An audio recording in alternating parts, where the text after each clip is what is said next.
Aki! Hello, my friend.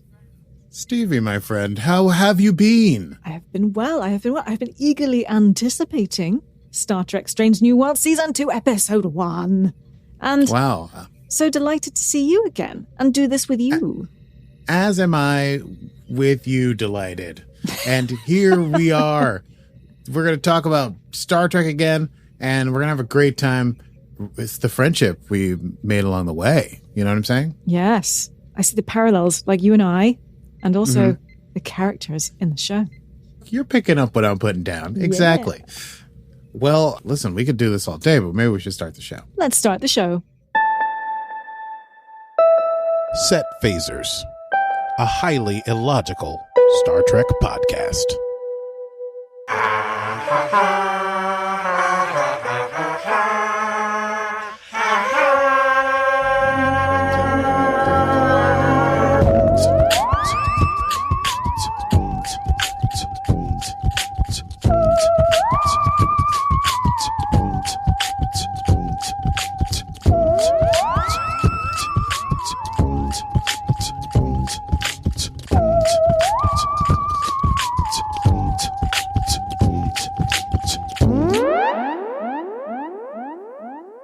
What are we doing today? What are we talking about, as if I haven't already mentioned it?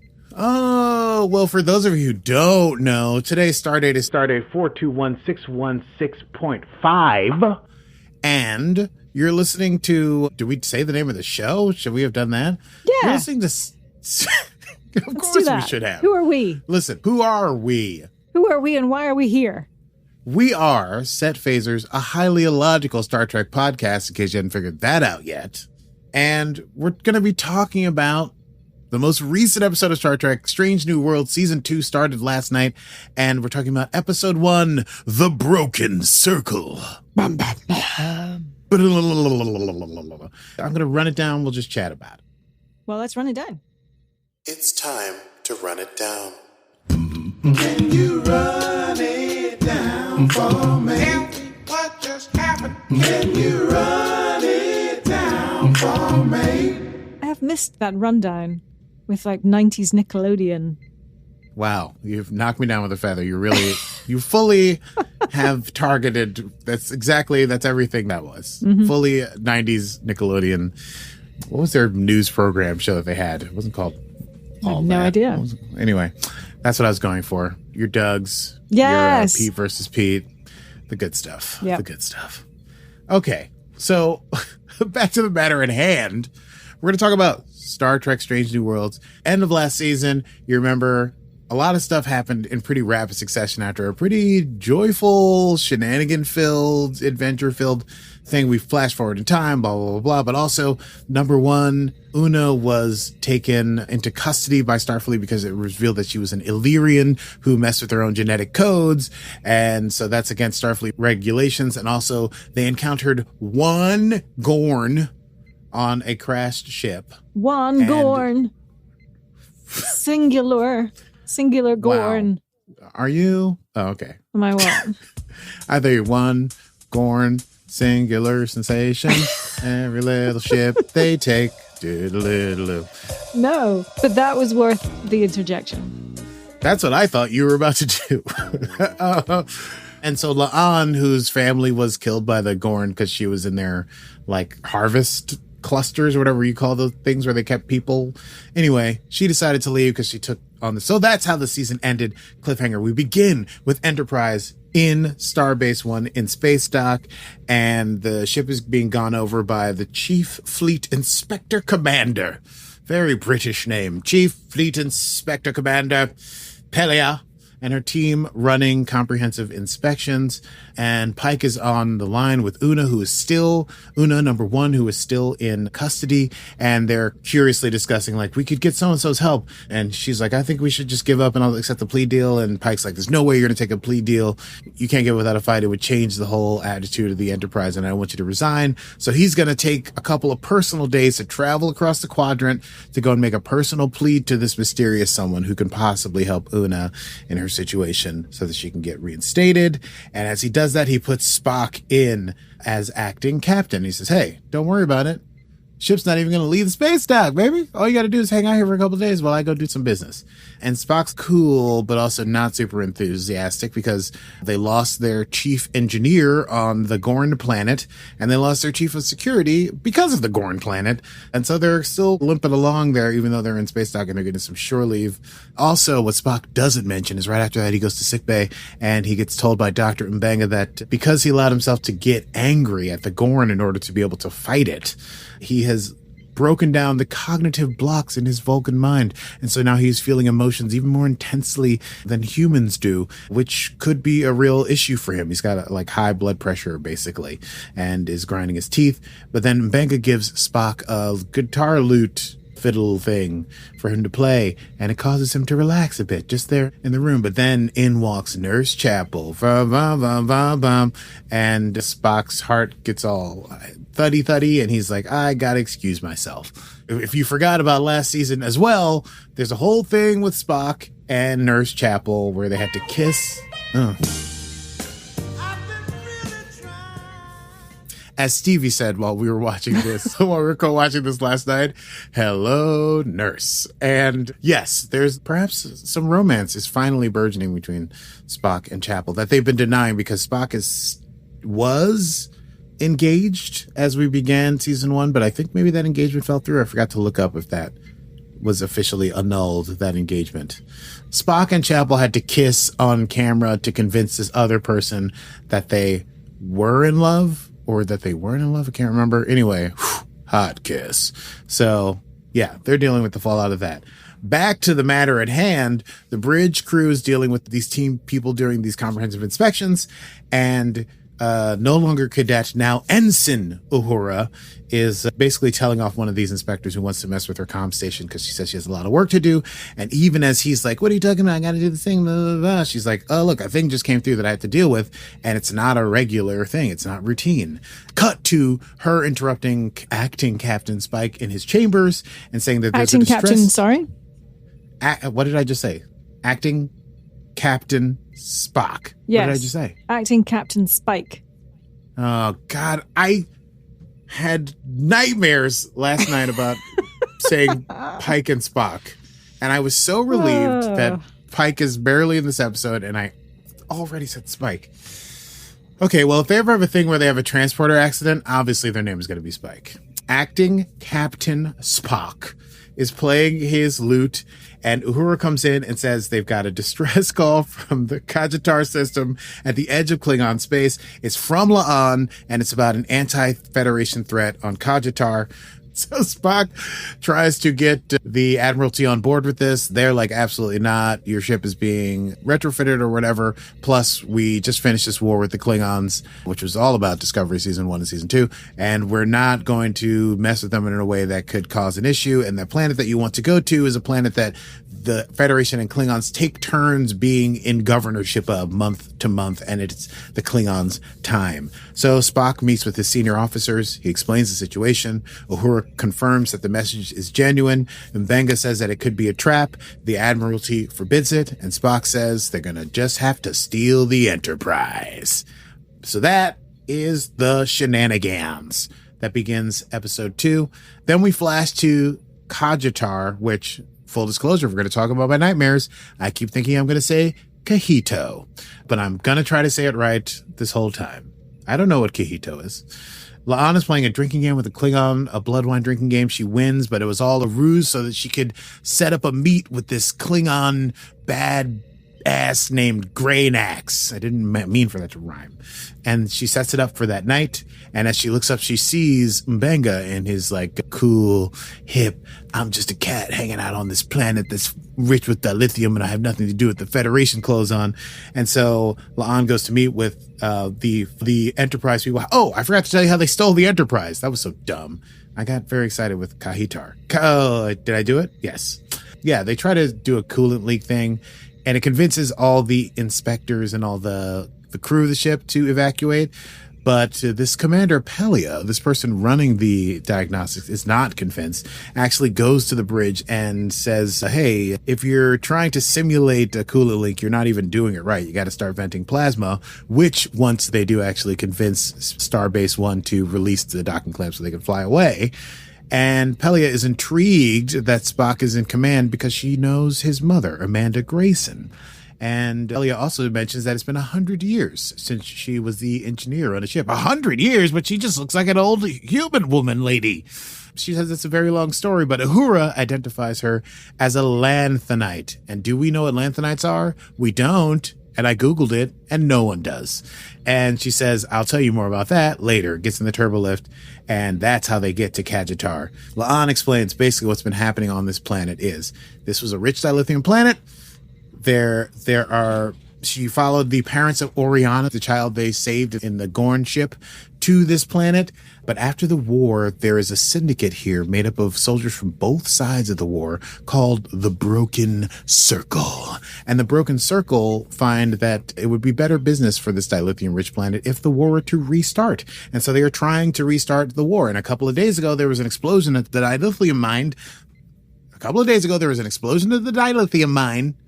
Killer Romulan, warrior nuns, and the residents of the settlement have become sick with ion poisoning, which we all know is not something you get from raw dilithium, but only from the byproduct of photon torpedo explosions.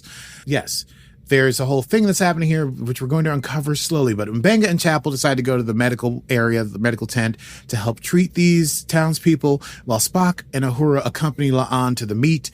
Mbenga and Chapel go. They're greeted by Oriana. Yay, she's happy to see them again. And they treat her parents. And then they're confronted by a Klingon and two humans. And they're like, hey, you got medical tech. We're kind of in need of your services. And Mbenga and Chapel are like, oh, maybe we don't want to help you. And then they pull their weapons on them and like, actually, you don't have a choice. You will help us. And so they get kidnapped. Meanwhile, La'an's rendezvous with this Grey Max fella goes pretty darn well. She shows up with a case of some phasers.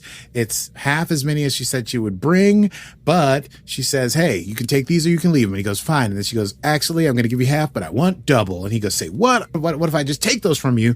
And then she says, what if I trigger this antimatter detonation switch I have in my hand and I take your legs off? And he's like, oh, okay, cool. Maybe we'll do business again in the future. And she's cool. What do you need this for? And he's like, cool. I'm not going to tell you. And then he walks away. And then later, La'an is, oh, the switch is a thing I made up. It's not even a thing. It was just a bluff. But Uhura's like, okay, so they're buying Federation weapons. Maybe we should tell Starfleet. Spock says, we're not going to do that until we have incontrovertible truth, because I don't want to talk to the admirals again until I have said, because they're going to kick my ass. So they call up to Chief J on the Enterprise, who reports that while having their signal, they haven't had a signal from Mbenga and Chapel in over an hour. I wonder why. Da, da, da.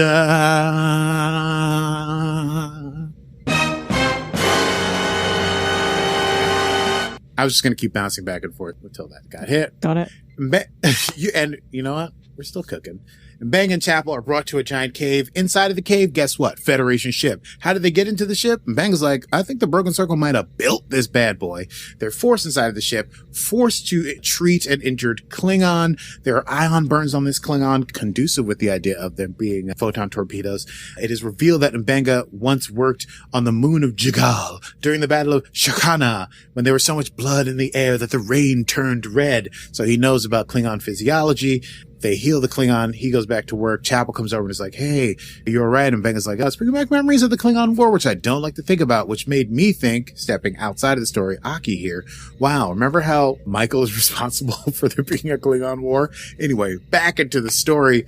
They're like, we have to warn the Federation about this false flag mission that's probably going to go off. They got weapons. They got a ship that looks like a Federation ship. We got to get to a comm place. And they're like, if there is like a transponder or something, it's going to be up on the bridge. How do we get there? And Mbenga's like, how about we use this green stuff I carry with me everywhere, which apparently they're calling it in the official. I looked it up to see if there was like a name for it, and I couldn't find a name for what this ingredient is, but they're calling it a stimulant, which causes people's reflexes to happen faster. I put all that in air quotes because I think it's cocaine. It's space cocaine. It's green, juicy space cocaine. So, cocaine. I like saying cocaine because it's funny to me. But yes, cocaine. It's green space cocaine. They put it in their veins. Their pupils dilate, their veins come out of the side of their eyes, and Nurse Chapel and Dr. Mbenga kick the ever-loving shit out of like 14 Klingons. M'Benga, in fact, interrogates one and almost chokes it to death in order to find out how many people there are, what the plan is for the mission, and where the transponder is. He does find it out, knocks them out. They go upstairs, they get the transponder, and M'Benga is able to put a short message on it that basically is able to tell the Enterprise what to do in case they find the ship. As he's able to do that, though, more Klingons show up, so they have to fight their way through the Klingons, and they do that, catching many wounds and stuff themselves, but knocking the hell out of, so I would say like maybe a score of Klingons get completely wrecked by the nurse and the doctor with bare hands, fully barehanded. So whatever this green juice space cocaine is, it's the shit. They manage to fight their way into an airlock, dead end, quite literally, baby. And once in there, they close the door and they have a few minutes. But as they're about to try to figure out what to do, that ship starts to take off. That is when we cut back to the Enterprise. The Enterprise is hiding in an asteroid belt. They see a Klingon warbird fly in, which is as it should be because the Klingons are in charge of this planet right now. But then they also see the ship that looks like a Federation ship taking off from the surface. And they get this message in the transponder, which says to them, Enterprise, destroy this ship. Dun, dun, dun. Spock doesn't want to kill the lady that isn't his girlfriend yet. And he doesn't have his loot on the bridge right now, so he can't calm down. So he's got a decision to make while they're inside this asteroid belt before this false flagship can engage with the Klingon ship. While that's happening, M'Benga and Chapel look around for maybe there's some spacesuits in this airlock and we can just get out of here real quick and easy. Instead, all they find is a helmet and a jetpack. The helmet, useless, except that it has a beacon in it. The jetpack, they can use to maybe get clear of the ship. And so M'Benga's like, we can do that. I can use the beacon in the helmet as a signal, and the attitude thrusters can get us clear. Yes, we'll be dead after a minute, but we'll pass out after 15 seconds, and maybe the Enterprise will pick us up after they destroy the ship. Ortegas is driving the Enterprise in pursuit of this false Federation ship as it's trying to come out of the asteroid belt to be discovered for this false flag mission. Spock is delaying on firing on the Federation ship. Eventually, both are spotted by the Klingon cruiser, which turns to try and engage with them. M'Benga and Chapel trigger the airlock. They're flushed out into space. They lose consciousness and are covering things. An anguished Spock, not knowing what is going to happen, he orders them to fire on the ship. The ship is destroyed. Spock weeps in the chair, but then Uhura gets the beacon and they beam the Doctor and Chapel on board. Spock runs to the transporter room and M'Benga is conscious, but Chapel is not breathing. Spock does CPR while begging Chapel not to die. Chapel comes through and wipes away a single tear from Spock's eyes, saying, "Why you gotta be so hard on me?" And that's when Uhura says that the Klingons are hailing them. Captain T'Chak demands an explanation, and Spock gives the full explanation about the false flag mission, but T'Chak is like, "Why should I believe you? I only believe a man I can look directly in his eyes." And Spock says, maybe we should do that on the surface over a barrel of blood wine, to which T'Chak says he would be delighted to do. They go down to the surface. Spock is drinking blood wine, trying to fit in with his frat buddies from Klingon University. He also has some time to talk to Pelia at the bar, who thanks Spock for getting her out of the academy. Spock says he's fascinated by Lanthanites, who lived among humans undetected until the 22nd century. Pelia explains that Amanda, Spock's mother, was the first person she came out to, but that's a tale for another time. She decides to stay on the Enterprise as a cure for boredom. Spock is called back over to drink more with T'Chak. La'an, when asked what she will do by Oriana, seeing Spock standing there with blood wine on his face, trying to look cool, seems to make up her mind as to what she wants to do. Spock gets a dressing down the next morning as he's hungover from Admiral April, but he explains that he was following his gut. After that, Spock goes to visit Chapel in sickbay, who is unconscious but stable, and M'Benga says she'll be fine, and Spock says he has no words to describe how he feels, so he returns to his quarters to go lute playing. Meanwhile, at the end of the episode, on Starbase 1, April and Commodore Tafune? I don't know. He might have said his name and I just wrote it down.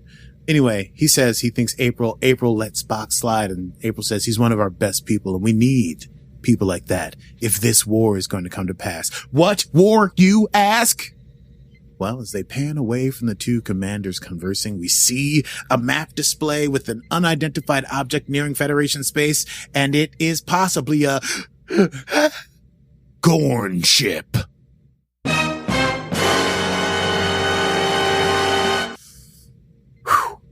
And here endeth episode 1 of season 2 of Star Trek Strange New Worlds, The Broken Circle. Let's chat about that. I say, darling, let's do a quick chat about that. Yes, let's do. Well, what are your first thoughts?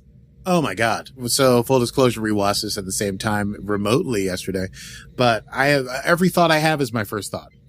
Backwards, the Gorn. Oh shit. One Gorn, as I said at the beginning of the rundown, fucked up this whole team. And I don't curse a lot, but that Gorn fucked up the whole Enterprise crew. And now maybe a full war with the Gorn. That's bonkers, crazy, international. Can't deal with it. What about new characters? I was super excited about Carol Kane, although I did not entirely know if she was supposed to be a sort of Jewish grandmother or some sort of Macbethian witch or possibly your aunt from Queens. Thoughts? I'm fully in the why can't it be all of those, all of the above. Yes. She's an ancient alien grandmother from Queens who knows how to cook a mean matzo ball soup and also how to turn dilithium ore into a fissionable material. Definitely giving me like a sort of Yiddish Guinan. For 100%. And when they said she was a Lathanite, I was like, oh, maybe that's something I'm forgetting from TNG from like season 2 when Guinan showed up. But Guinan is an Elorian, as I recall. That's right. But she also has, and the listeners, as they're called, but she also has been on the planet for hundreds of years. So I wonder, A, if there's any Elorian Lanthanite crossover, and B, what the Lanthanites' deal is. If they've just been, are they observers or what's their deal? You know what I mean? Mm-hmm. Mm-hmm. Did they hang out with Mark Twain? Very possibly. Now, I'm wondering, who, Aki, who was Una and Captain Pike talking about at the beginning of the episode when he says he's going to go off and find this person, this lawyer who's going to help get Una out of trouble? Well, this is what I said yesterday. I feel like so this first episode, crazy shenanigans, Spock in charge, Spock in chapel. And this next episode is going to be completely procedural courtroom drama in space with, ideally, it would be, who's the attorney from Law and Order? Do you think they could get her to be a guest star as, I don't know, space attorney? That was just a goofy thing I thought of. Yeah, I don't know who this is. If it's a character that we know, who would it be? Do you not think it might be, who is Admiral, what's her face? So, mind you, she's probably not alive yet. Don't know. Who would be alive in this time period that we would know of? I don't know. We know the one Admiral who's dead from Discovery times, but she was a psychologist. I'm trying to think of who's a lawyer. Do you think it might be a character from Enterprise the show? I can't think of a lawyer though. Ooh, would it be T'Pol? It could be T'Pol. Is the only person who would be old enough to really. T'Pol. T'Pol. With an L. Apostrophe P-O-L, as I recall. That's a great question. T'Pol was a scientist, not a lawyer, but who knows? Oh, I guess. And you maybe want somebody who knows stuff about genetics, because this is all about genetic manipulation. It's all about genetic manipulation. That's the word I'm looking for. Genetic manipulation, let's say. Modification? Modification was the word I was looking for. Trying to say manipulation and modification at the same time, and it was uncomfortable. Yeah, I don't know, but I'm looking forward to the next episode. I have a feeling it's going to be either we're getting Una out or we're doing a jailbreak thing. I don't think it'll be a jailbreak. Because then she could, I don't think it's going to be a jailbreak. Could be. You do love to go for the out there scenarios. I just like it because if the 1 in 100 chance that I'm right, it's going to feel so great when I'm like, oh, you didn't think it was going to be Lorca, but it's Lorca. He is the Gorn. Okay, what else? The Spock Chapel romance? Mm-hmm. Heating up. Heating up. Feel that heat? Do you feel the heat? Heating up. I do like doing that. That's more fun than I thought it would be. That's the thing I'm going to steal from you immediately. Yes, it is heating up. I feel that heat. Lots of tears for Spock in this episode. Per capita. He cried almost 3 times. He must be dehydrated. He must be deeply dehydrated. This new haircut they're giving him is very boyish. Yes, he does. They are making him seem much younger, which I think maybe is deliberate to help him and Chapel look more compatible. So he doesn't look quite so much an old, stodgy Vulcan. I don't know. That was my thought. Because now he kind of looks like, I don't know. I have so many feelings. He's got like a weird part. Yeah. Do you think Nurse Chapel likes me? I'm Spock. That was very Nickelodeon 1990s. That was like Urkel. Yeah. Hey guys, welcome to the Enterprise. I agree. Very hot romance heating up there. And then finally, I would say you can feel free to bring other stuff up, but Dr. M'Benga, killer human warrior doctor? Yes, I suspect. Do you think now here's me with my own conspiracy theory. Yes. It's Section 31. So is that your theory? Yes, that's my theory. That during the Klingon War, they were in Section 31. Oh, M'Benga and Chapel, because they both were like, oh yeah, let's take this drug. I would believe that, because their camaraderie, they definitely are not just fucking doctors. You know what I mean? They whooped ass. They're not just fucking doctors, man. Okay. All right. See what happens? You curse all the time. Nobody talks about it. I drop 2 F-bombs and suddenly it's a big deal. Yes, you're correct. I do drop all the F-bombs. What I'm saying is they really jacked those people up. And they were like pretty nonchalant. Like, do we have to do it? I don't want to. All right, let's do it. And they like just a 2-person wrecking squad. They got to dig deeper into that. That's what I'm saying. So maybe Section 31. Yeah. Well, okay, great. Well, I can't wait. I'm sure Lorca's going to make an appearance this season.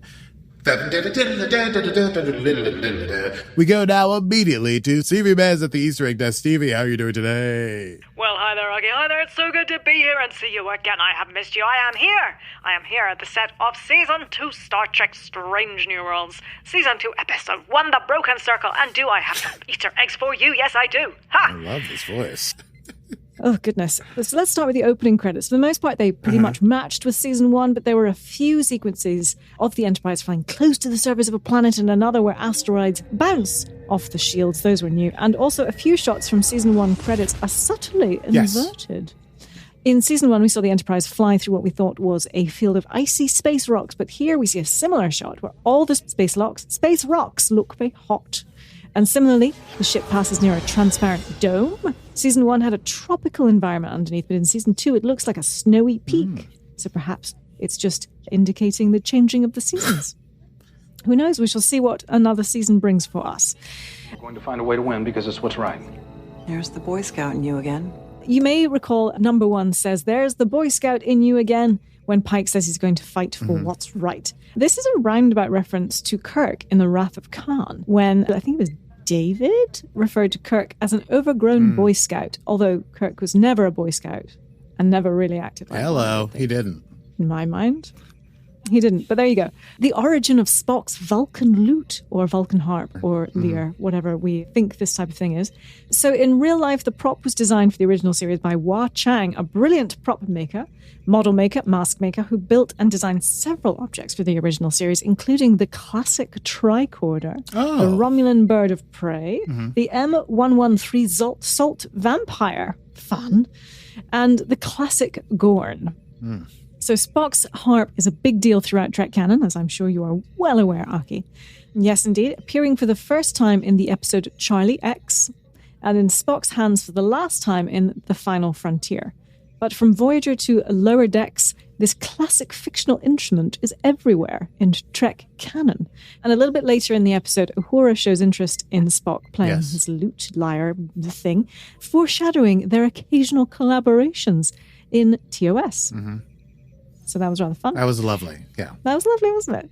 Let's see. Chapel's interest in archaeological medicine. She tells M'Benga that she thinks she wants to go off to Vulcan for a 2-month sabbatical, I suppose. Sabbatical, yeah. Indeed, which is a huge Easter egg for the TOS episode, What Are Little Girls Made Of? Which is technically in the future for Strange New Worlds, but we learn that Chapel's ex-fiancé, Roger Corby, was the most renowned expert on archaeological medicine in the Federation. Will Strange New Worlds introduce Roger this season? Who knows? Will Strange New Worlds introduce Roger? Roger. Roger. That. Roger. Roger. Uhura's promotion. Speaking of Uhura, as we did, she is no longer wearing the cadet-style badge. She is now a full ensign. Yes, and she is. Celia Rose Gooding is also wearing small green earrings similar to the ones she wore in the season 1 finale, A Quality of Mercy. And at that time, these emulated a similar style worn by Nichelle Nichols in TOS. And yes, Tio. And in fact, should we do a little moment for Nichelle? Are you prepared? We just want to salute. This is not a fictional character. It's a real human being, Nichelle Nichols, who played Uhura on the original series. She was an icon of the times and an icon throughout her years. She passed before this first episode came out. And at the end of this episode, there's a little epigraph to her, which reads, "For Nichelle, who was first through the door and showed us the stars." No question, Nichelle Nichols had faith of the heart.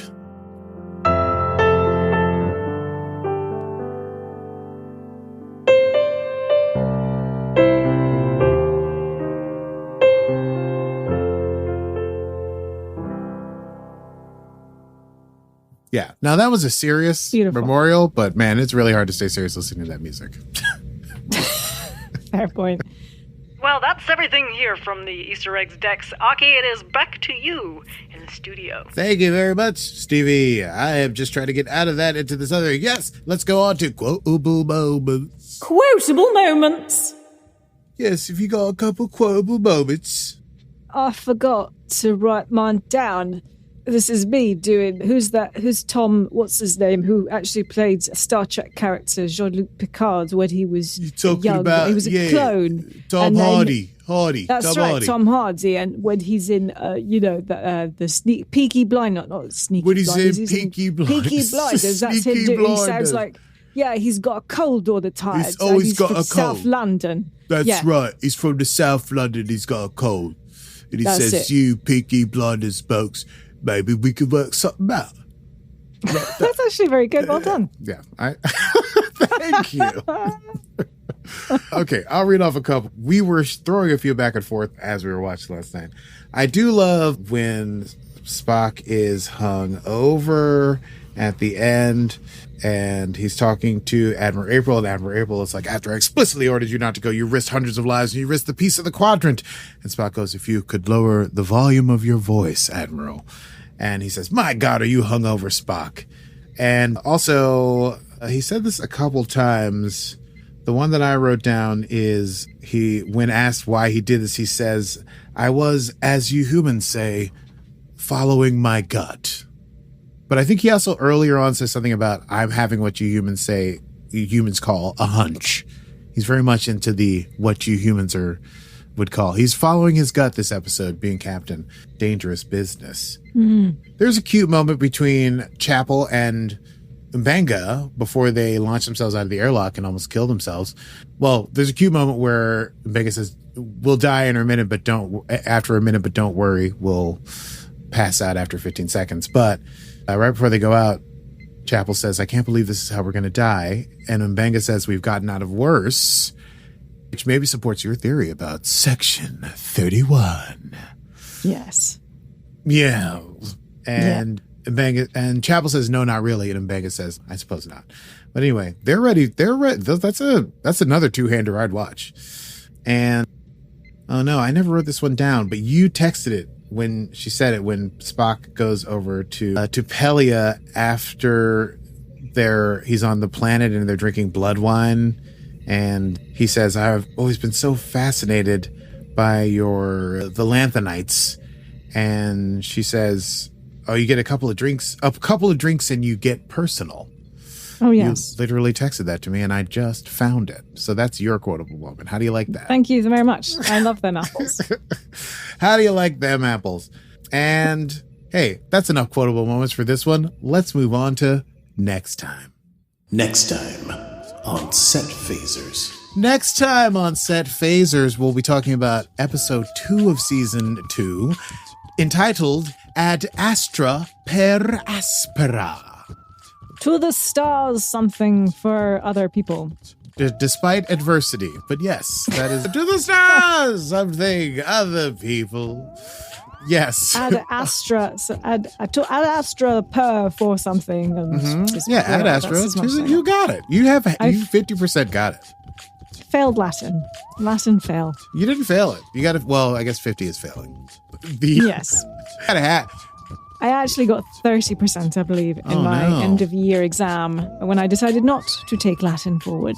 Oh, gosh. Or was also recommended not to take Latin forward. Okay, well, you were in agreement. Okay. Yeah. Anyway. We'll be talking about that second episode. Listen, if you liked what you heard, and I can't imagine that you didn't, you can catch all the back episodes of Set Phasers wherever you get your podcast from. We're on all the things and all the apps, and we would love it if you listen to them and share them with your friends. Do share them with your friends. If you love Star Trek and you love what we're doing, we would very much appreciate it. And you can find us on all of the things at Set Phasers and at Set Phasers Podcast. We're also on Instagram at... Oh, wait, did you just say that? I just did that, kind of. Yeah, sorry. Okay, fine. Just Meme go- game just- strong gone. What do I have to say? Oh, Patreon. We have a Oh, yeah. Patreon. Did We you do say have a Patreon? No, I didn't. We do have a Okay. Patreon. Join us on the Patreon. You can get access to all things behind the scenes. Set Phasers highly illogical Star Trek podcast.